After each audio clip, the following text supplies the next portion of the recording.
morning and welcome to the National Newspaper Publishers Association's Let It Be Known. Well, past trauma showing up in today's relationships. Author Najima Smalls has penned The Black Girl's Guide to Healing Emotional Wounds, a book about the trauma and emotional wounds that she says holds Black women back and prevents them from being their best selves. In the book, Najima peels back the layers to discover how Black women and girls are wired and what has caused them to be wired the way in which they are when it comes to so called daddy issues, mommy issues, toxic relationships, and shame. The author attempts to tear down the inner chaos and rebuild with healthy learned behavior that helps Black women to give and receive love from the healthiest parts of themselves. The objective of this book, she says, is healing and unity. We speak to Najaba Smalls right here on Let It Be Known.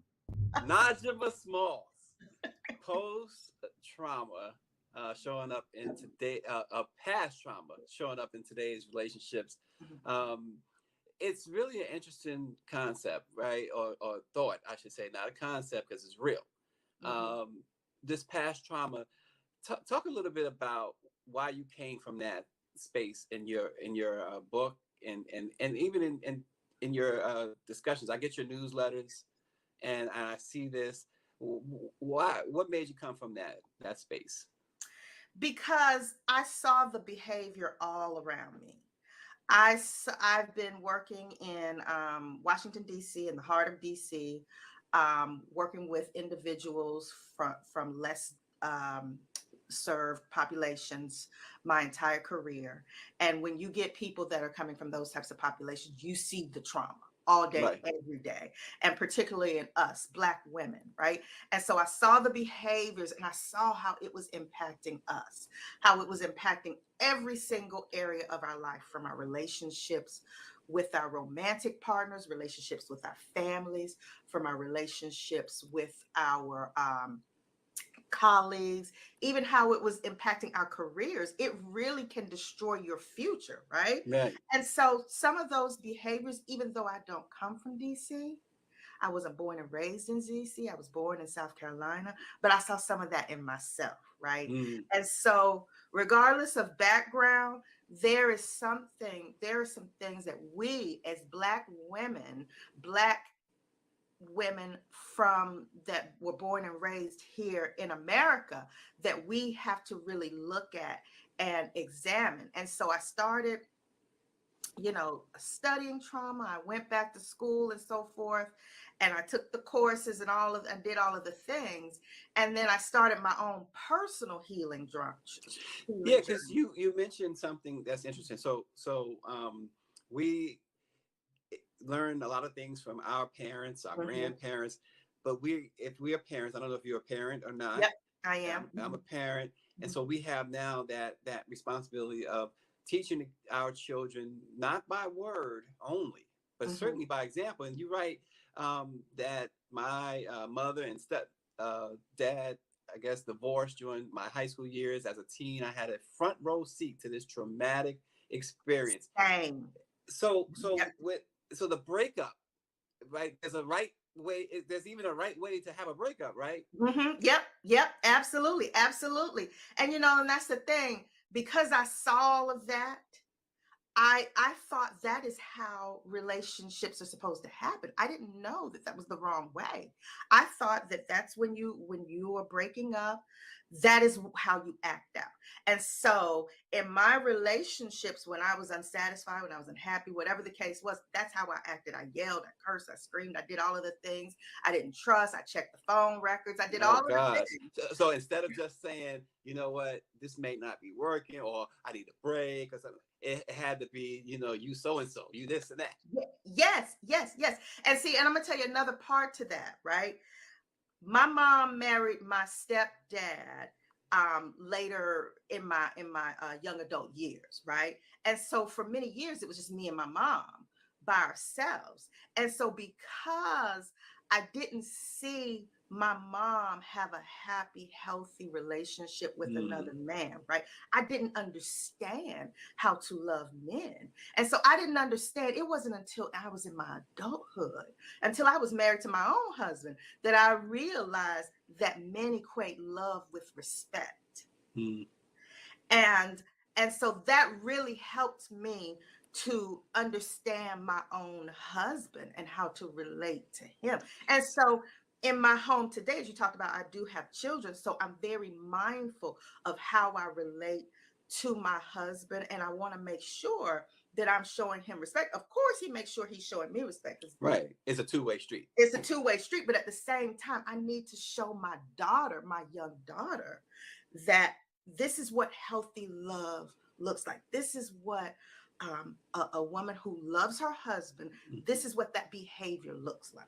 Najma, what about something like this? So I have four daughters, right? Mm, mhm, Um, and and and so one of my daughters is she's married, has a child. They're good.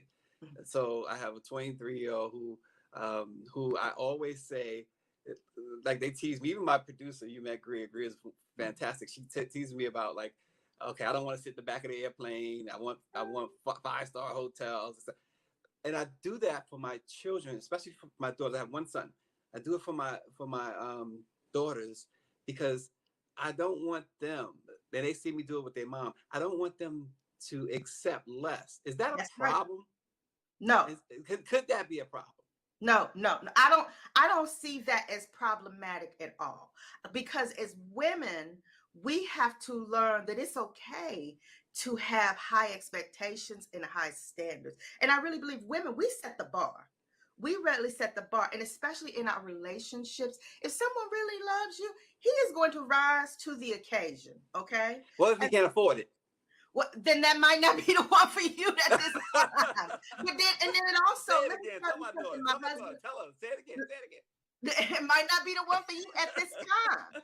And my husband always says sometimes it takes the right woman to motivate a man to do the right things in life and to Yes. strive for higher. And so, you know, I see no problem with that. I do the same things with my daughter, especially like just showing her, because I think as Black women, somewhere we've been conditioned to settle sometimes. And I think Mm-hmm. that's out of the scarcity mindset that we often have, like this fear that there aren't, you know, we hear all the statistics. There aren't a lot of men or Black men, particularly in jail. So we feel we have to settle. And we've also seen that. You know, we've Mm-hmm. also seen mom and grandma settle and take care and accept grandpa back, even though he was an alcoholic and even though he did Right. all these things. And as I talk about that in my book, you know, I talk about the family secret in our family and my grandfather and his situation. And my grandmother stayed. Mm. She never divorced him. And as I got older into my adulthood, you know, I always wondered, well, grandma, why didn't you leave? And I saw the frustration. She was always Right. upset. It affected her, you know, it affected her quality of life. But I never understood why she stayed for so long. But that's just what we've been programmed to do. Yeah, and that's a question so many young ones. I've heard that a lot. Why did they stay? Young ones ask their elders, "Why did you stay?" Mhm. And the answers seem to never even look. Even to me today, at my age, some of those answers don't make sense. They But don't make sense. but does it somehow circle back to the theme of trauma and how trauma can be, you can go several ways with trauma, right? It can be a motivating tool to not follow that Mhm. previous path that perhaps your parents or grandparents followed, or it could make you accept that this guy's gonna abuse me. Mhm. He might hit me once or twice. Once is too many. Oh, but yes. but he might drink too much. He might hang out with his boys too much or whatever. Mhm. um how does one process all of that though? And because you gotta, the cycle has to end somewhere, right? Yeah, it has to end somewhere. Yeah. And the thing about trauma is trauma and fear live in the same space. They're best friends. So when trauma comes, it brings its buddy fear right along with it, right? Hmm. And so when we talk about those elders in our family that stayed longer than they needed to stay, there was fear there, and especially for us, especially for Black America, right? Because we needed those two-parent households back then, because it was like, if he leaves, the money leaves, right? And then I Yeah. can't feed the family, and I can't, all the things go. So it was that fear sometimes that kept them in those spaces that were just truly unhealthy. And we really got to let go of the fear. Right. Really got to look and dig deep into it. Yeah. So how does that happen? And your book you talk about a lot of things in your book. Do you tackle how does that happen? How do you get over that fear and be able to stand up and say, that's it. I'm doing my thing. You've got to first of all, you've got to really realize that you need help. And I'm a firm believer that help comes from God. So you've really got to lean on God and build a strong relationship with God. But in addition to that, you've got to realize that you got to find a support system, find a community. I truly believe that healing happens in community. And and the thing about us, we've gotten away from community now as Black Americans, because we've seen successes and so on, and we live in the Yeah. suburbs and all of that. And you remember back in the day, if someone couldn't pay their rent, they would throw rent Rent parties and all parties. that. Yep. Yep. So we've gotten away from that, but we've got to, and for us Black people, we are community driven people. In Africa, everything is about community. So we've got to Takes a get, village. it truly takes a village. We've got to get back to that and have people that surround us and that can build us up, right? And then that's where therapy comes in to play at as well, and counseling, because we've really got to do the talk therapy to really drive at what is really causing the fear. Because when you start peeling back those layers of fear, sometimes you realize that it's really irrational, right? Hmm. And just take the steps, be confident, in yourself, and know that you're going to be okay. My mother, even though the relationship with my stepfather was very toxic as they were leaving, but she left and she held her head up high, and she had to work two jobs after that. She took on two jobs, but Yeah. still she did it. And we didn't starve or anything. But but Najama, your Najma, your that's it. your stepfather had become more than just a stepfather to Oh you, yes. and then he's gone. You were used to him. You loved him, obviously. Um, how do I don't know what age you were at the time, but young people especially, how do they process that they've gone close to this person who comes into their life, comes into their mother's life, and the mother falls in love with him, you fall in love with him, Yep. and next thing, and now he's gone. Hmm. He walked away or whatever happened. Hmm. How does a young one, how can they compartmentalize all of that and really get away from that trauma really taking over them? It's hard. No, it is hard. It is hard. And we really have to understand that that is trauma. Okay. It might not be trauma with the big T. It more so might be trauma with the little T, but that can really affect you, especially when you're at a young age like I was. I was in my teen years when all of this happened. And because of that, I thought men would leave me. I thought, Hmm. and see, that's why we have to really process it in a healthy way, and do all the things, go to therapy, and really tell ourselves it's not about me. We got to take ourselves out of the situation. This is something that has happened between you and your mom, or Hmm. your But mom and your stepdad. it affects you, like you It went affects. from this home in the suburbs to this small apartment. Yep, yep. It affects you. It affects you. And you start and see, as children, we don't know how to properly process things, you know, and so that's why going to therapy is so key, because you can, as a child, you internalize this and you say, this is me. This has something to do with me. This is how men treat women. This is what happens. So in my head, I said, okay, men will leave. Men will leave. And so it impacted how I attach to other men. And because of that, it's so, life is so weird, right? Because I started attaching myself when I was dating to emotionally unavailable men, because that's how I saw life. I just believe from there on it's not going to last and Yeah. they will leave. So I want you to go back and talk a little bit about that. Emotionally unavailable. Talk about that. Yes, yes, yes, yes, yes. And I get this a lot from women.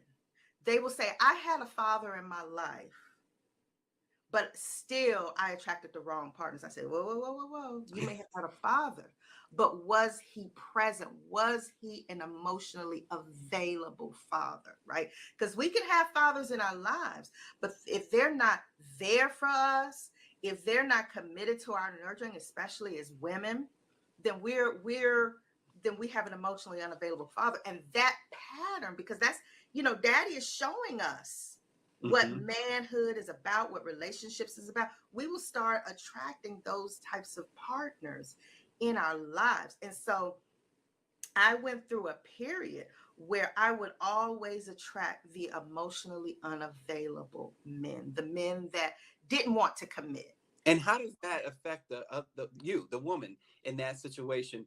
You with somebody, as you put it, which is amazing, emotionally unavailable, Unavailable. and Mhm. does that rub off on you at some point? And did you ever find yourself or know of anyone that because of that now you have become emotionally unavailable? Yes, absolutely. It's called rejection syndrome. So you're afraid of being rejected. So you begin to reject people first. So I would enter into relationships and just the hint that they would become emotionally available, whether there was truth to it or not, I would sort of check out of Oh the wow! relationship, or I would put up the safeguards. And that wasn't just in romantic relationship, that was even in friendships as Right. well, even in colleagues, the minute, because it's that fear that's still there, the fear that they're going to leave me, the Mm. fear that they're going to close me off. So I would begin to reject you before you can reject me. That was my way of protecting ourselves. See, we all build up these defense mechanisms out of trauma, and see, they're not healthy.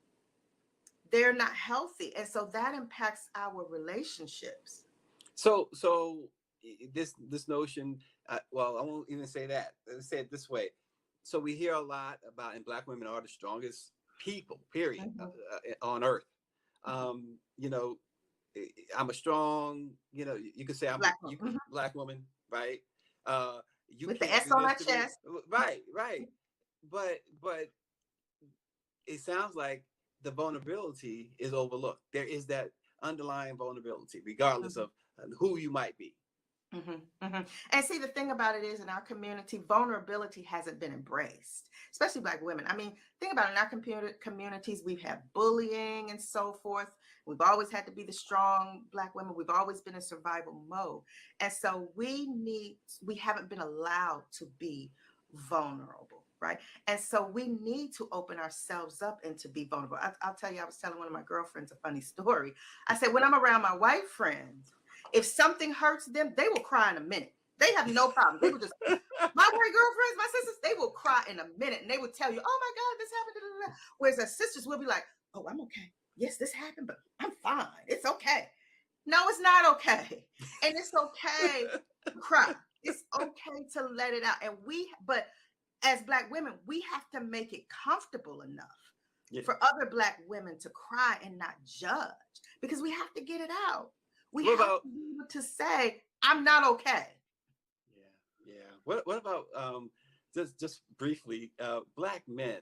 Mm. As far as that whole idea of crying, I got to tell you, I got a problem with men just crying, just crying on a whim. Like, I'm gonna say this, and I know he's gonna be mad at me for saying it. I know he's gonna be mad at me, but he know I love him. My son-in-law. I'm walking my daughter down the aisle. I'm walking her down the aisle, and homeboy is flooded with tears. The old snot Oh. thing coming. I'm like, just turn around and just go leave this dude. That stuff gets to me. I mean, I'm not, macho man by any stretch, but I just the cry. My daughters will tell you, I think they'll tell you, dang, I've never seen dad cry. Now that might not be healthy, Mhm. right? That might be extreme, but I just don't. How do women perceive us if we are just crying? Like, Just cry. how do y'all perceive us? Because we, they say, there's a lot of us, a lot of black men locked up, a lot of black men emotionally unavailable. But then you got the criers. Mhm. How do y'all see that?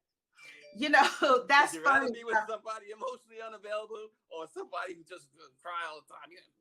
Well, and that's the thing. Men in general are raised not to cry, and I even see that my son, my husband with my son, if my son, and my son is only 8, and my husband will be like, "What are you crying for?"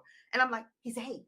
It's okay if he cries," and my husband, he's not a crier at all, but and so, but I do think we have to make it comfortable for black men to express their emotions. And I'm not just saying black men, but men in general express their emotions, because what I do notice is that with men, y'all tend to turn to anger. I mean, and you see it now. These Maybe young that's my problem. men, yeah, and you see these young men now that are just shooting up schools, right? Oh, And gosh. there's some anger there. And so I really think as a community, we have to make it okay for men in general of all backgrounds to be able to say, I'm not okay.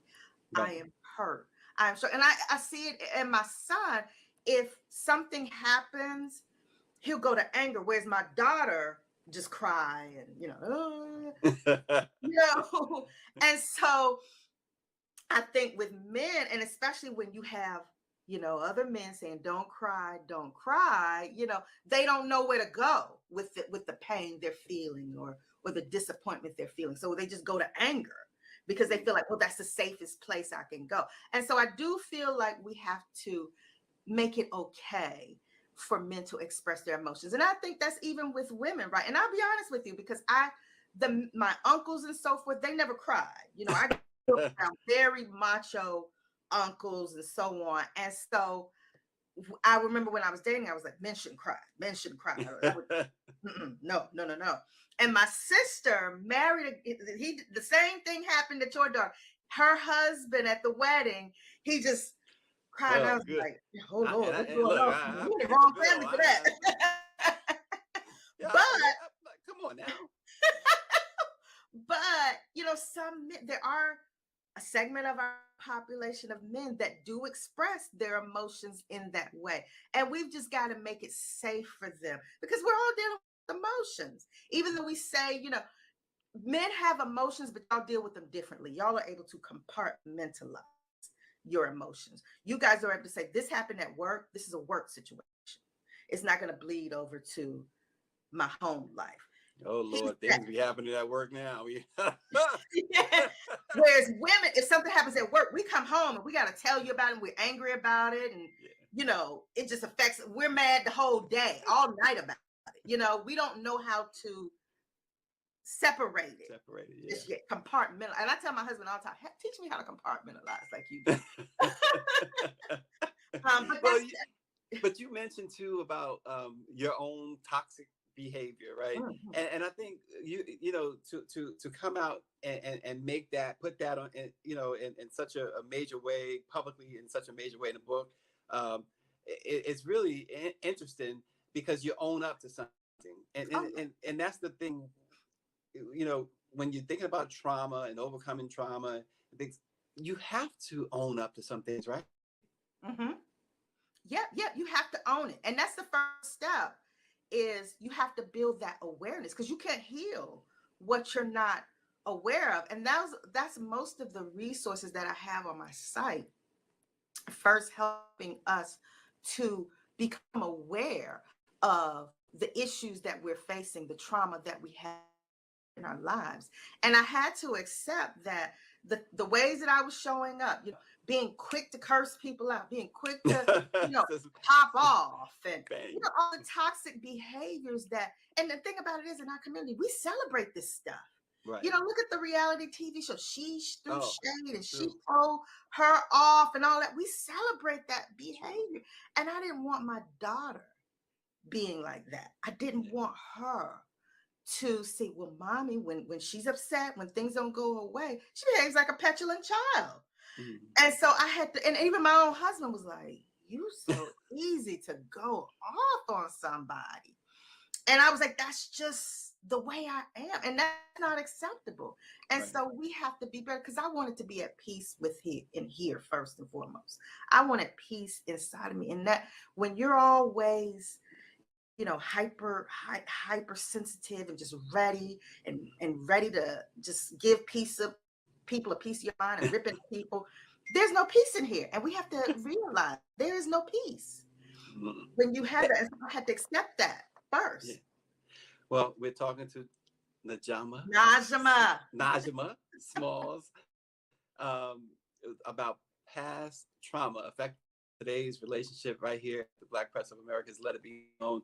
Um, so men and women both, like you said, we all experience some sort of trauma, Mhm. and relationship trauma is something that is not really talked about in a productive way a lot of Right. times. Mhm. Generally, it's the disparaging, and that's never.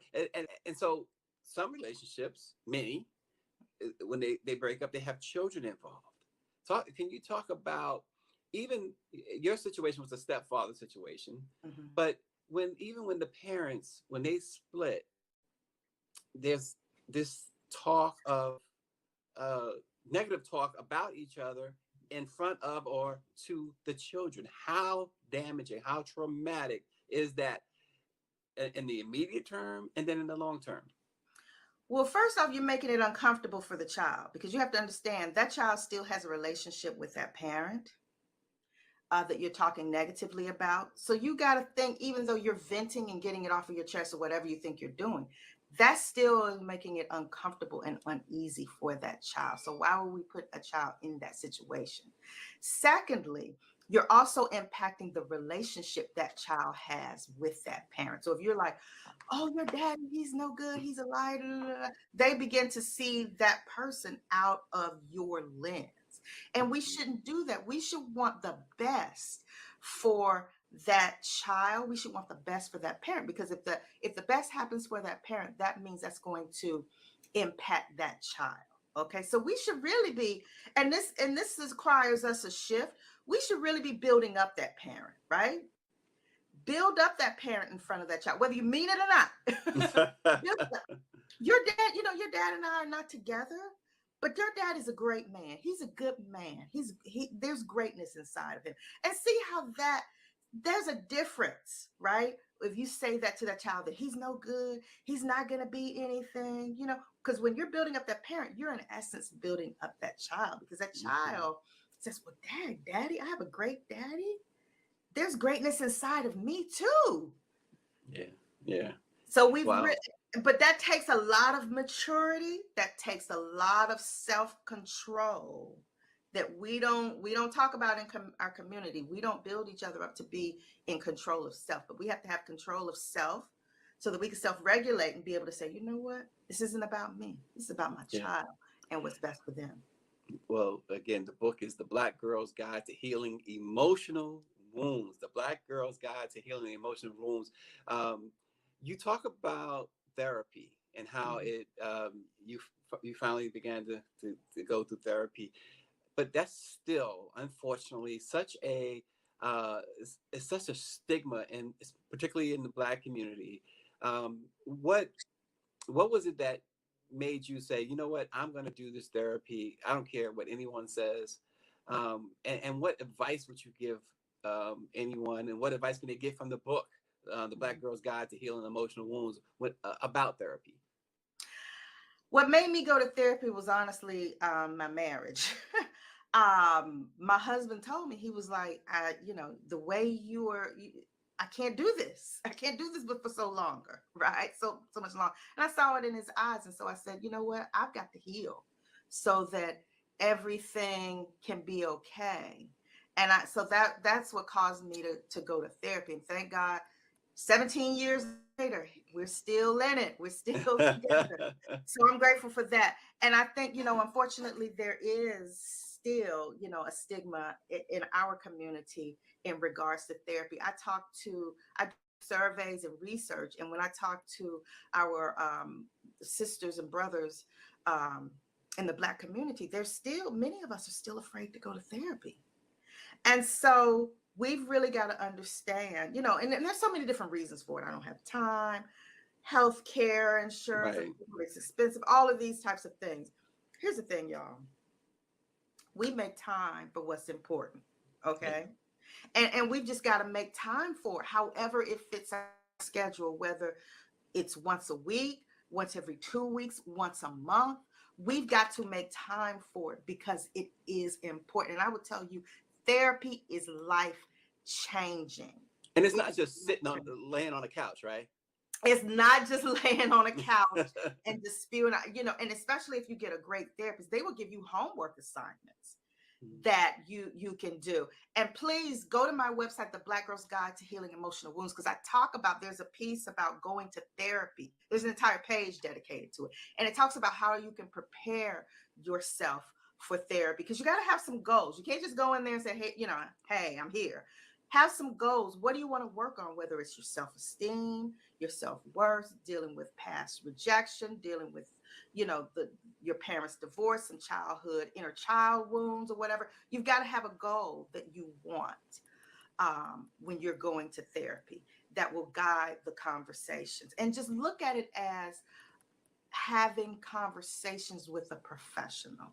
And there will be some days. I have a good girlfriend who's in therapy now. She would tell me that, and she's going through a divorce, and she would tell me that this is really the first time in her adult life that she's really cried.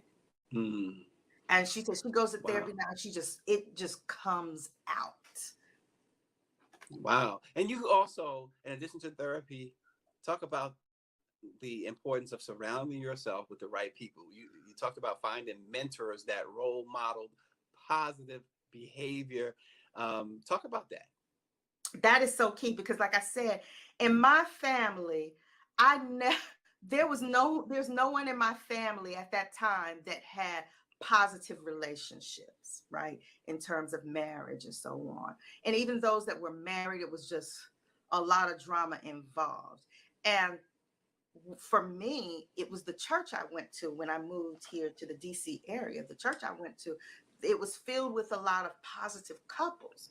And so I was able to see what a healthy marriage actually looks like. So that's why it's so important for us to fill our life with people that are in the direction that we want to head. So if you want to be in a relationship that lasts 40, 50, 60 years and is healthy and happy, then you need to surround yourself with people that have longevity in their relationships, that are doing it the right way. If you want, to have a successful business and be successful in your business, you need to surround yourself with people that are successful in business, that can show you the right way to do things.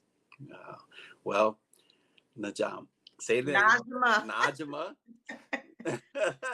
Nijiama Smalls, The Black Girl's Guide to Healing Emotional Wounds. Where can they get the book? Everywhere. Amazon.com, BarnesandNobles.com, Target.com, Books A Million as well. Yes. And you mentioned your website. Yes.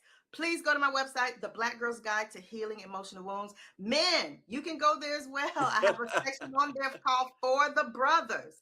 But there's a directory, a Black therapist directory there as well. And so many worksheets and podcasts and exercises to help us heal, to help specifically dedicated to us, for us, by us, to help us on this journey. Well, you're not going to make me cry. I guarantee you that. You're not going to make me cry. I'm going to get a tear out of you, Stacey. Oh, guys. Well, we really appreciate you. And we hope that everybody will go to, whether it's Amazon or wherever, The Black Girl's Guide to Healing Emotional Wounds. Pick it up. It's some great stuff in there. Some real great stuff.